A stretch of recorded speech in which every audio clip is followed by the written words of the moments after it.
Nuclear Warfare Policy, Cold War to Today, Part 5. Carter Administration Civil Defense Policy Review, Part 1 of 2, Introduction and Soviet Civil Defense Assessment. The cornerstone of nuclear equivalency and mutually assured destruction was that the threat of nuclear destruction effectively held each other's population and critical infrastructure hostage, guaranteeing deterrence. The thinking is that no side would initiate a nuclear war if it meant the complete destruction of your country in a retaliatory response. The threat of mutual destruction was the deterrent, as no one would win in a nuclear exchange. However, if a side dedicates significant resources to effective population protection, such as civil defense, it could lead to an imbalance in that deterrence. This could potentially increase the likelihood that one side believes they can win a nuclear war by preventing the destruction of their population, thereby freeing themselves from the hostage situation.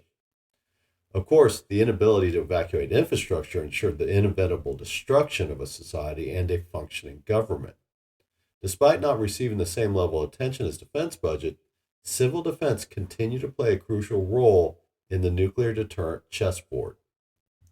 President Carter in July 1980 updated the U.S. Strategic Nuclear Targeting Doctrine, designated PD-59 NSC-59, and thus superseded the Nixon's era targeting doctrine of NSDM-242.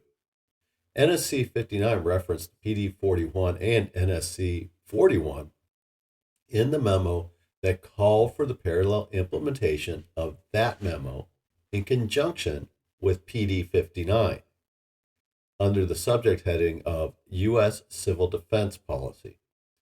PD-41 linked its findings to the broader U.S. strategic nuclear policy as a form of deterrence outlined in PD-59. On September 29, 1978, the President signed PD-41, creating a document based on the recommendations of PRM 32, which is Presidential Review Memorandum 32, from September 30th, 1977, which itself is a study of NSM 244, National Security Study Memorandum 244, from July 24th, 1976. NSSM 244 established the fundamental requirements for civil defense programs in the United States, as well as the cost and effectiveness of safeguarding the population and critical industries in the event of a nuclear war, and provided secondary support in the event of natural disaster. Mr. Brzezinski, the director of NSC, National Security Council, designated the following issues for review by the Policy Review Committee, which PRM 32 established and led by the Department of Defense. It was under the heading Analyze the Strategic Implications of Civil Defense Programs in the U.S. and the Soviet Union, with meant to determine what changes, if any, are needed in U.S. civil defense policy. Civil defense was defined as all activities related to the protection from attack of the population, industry, and political leadership below the National Command Authority, and the deadline for completing such a study was February 1978. The review provided was to include analysis on the following. 1. The nature and capabilities of the U.S. and Soviet civil defense programs. 2. Doctrines, policies, and objectives of the U.S. and Soviet civil defense programs. 3. The strategic usefulness of current and potential U.S. and Soviet civil defense programs. And 4. Alternative U.S. policy response to Soviet civil defense and alternative policies for U.S. civil defense.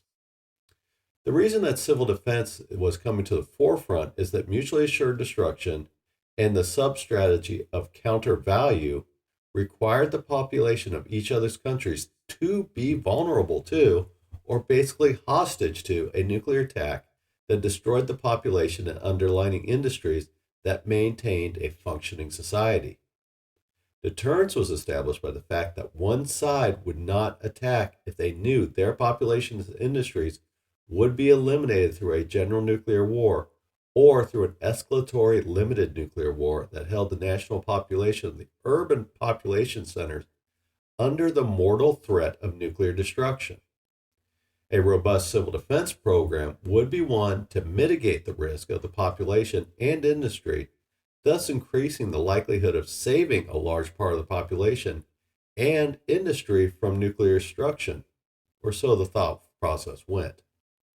This effective program could reduce the deterrent effect of MAD and countervalue, and thus potentially make a nuclear war winnable. The findings of the Soviet defense program was released in a NSC memorandum by Mr. Brzezinski in October 1977 with the following findings. 1. Soviets had blast shelters for all of their top leadership, a total of 110,000 people, and enough for 10 to 20% of the urban population. In 3 days, the Soviet Union could evacuate a bulk of their urban population and thus reduce their fatalities to 20 million and their total casualties to less than 50 million. In 7 days, the Soviet Union could evacuate all of their urban population and reduce the fatalities to less than 10 million and total casualties less than 20 million. To do this, the Soviets to do this had 117,000 full-time civil defense workers. 5. Soviet Union spent 400 million rubles per year on civil defense, or $2 billion, compared to the U.S. budget of $100 million annually.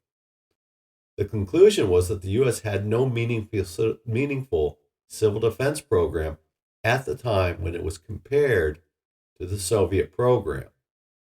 Mr. Brzezinski's conclusions may be valid, but it could also serve as a self-serving justification for creating a countervailing strategy. However, if this is accurate, it raises another issue. A nuclear war, particularly a limited one, would need to either prevent the evacuation of the cities or have a time frame of 3 to 7 days to act. Otherwise, the countervalue's hostage targeting would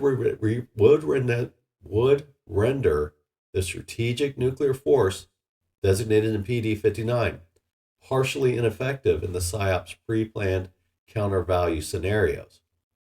A rapid and successful evacuation of the urban centers and the protection of their industries would destabilize the deterrent value of MAD doctrine and nuclear equivalency, especially when the U.S. lacked the perceived Soviet civil defense capabilities.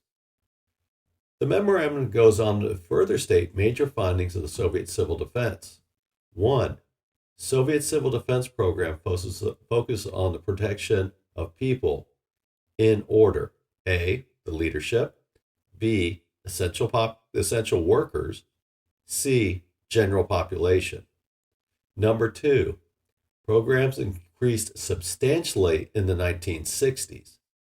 Number 3, civil defense is highly structured and under military control under the command of a general of the army and a deputy defense minister.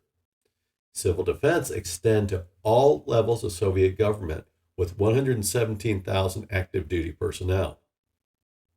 The 1976 budget, as stated above, was 400 million rubles, or $2 billion. Advanced program for protection of leadership with command post locations for nearly all of the leadership, accounting for 110,000 people. 10 to 20% of the urban population can be sheltered, and 15 to 30% by 1985. Despite shelter protection for the urban population, large-scale evacuation is key to reducing casualties. 2 to 3 days for the bulk of evacuation from major cities, and a week for full evacuation. 8. Estimated U.S. attack of 2,200 weapons directed at economic targets project the following casualties based on the preparation times for the Soviet civil defense. A. Less than 2 hours. 50 million to 70 million fatalities. Subsection 2. 120 million total casualties. B. Less than 24 hours. Subsection I. 50 million fatalities. Subsection I. 100 million total casualties. C, 2 to 3 days. Subsection 15 million to 20 million fatalities. Subsection 2, 50 million total casualties. D, over 7 days. Subsection 5 million to 10 million fatalities. Subsection 2, 20 million total casualties. Soviet civil defense cannot prevent 9. Soviet civil defense cannot prevent massive industrial damage, a breakdown of the economy, and the destruction of the material accomplishments of the Soviet Union. 10.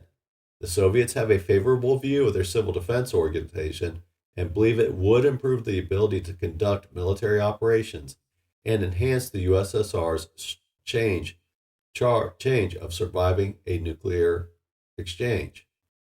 The Soviets do not have confidence in the Soviet leadership do not have the confidence in the degree of protection of civil defense, however, and therefore will not embolden them to risk a nuclear war. 11. The assumptions of paragraph 10 will not change in the foreseeable future. Mr. Brzezinski's assessment, which was part of NSC 32 review process, suggests that the Soviet civil defense system is more robust than the U.S. civil defense system. The Soviet, given a week's notice of potential nuclear attack, could save large portion of their population and their leadership, but would be unable to save their industries or economy from nearly complete destruction.